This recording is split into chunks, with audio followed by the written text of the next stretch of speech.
the Islamic greeting. Abu Hurairah narrated that the Prophet Muhammad (PBUH) said, "O Muslims, I advise you to be gentle with women, for they are created from a rib, and the most crooked portion of the rib is its upper part. If you try to straighten it, it will break, and if you leave it, it will remain crooked. So I urge you to take care of the women." Sahih Bukhari.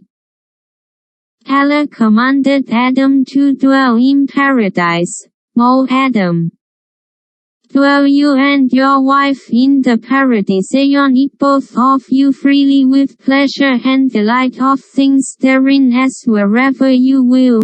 But come not near this tree, or you both will be of the Zalimin, wrongdoers. Ch 2:35 分. The location of Adam and Eve's paradise. The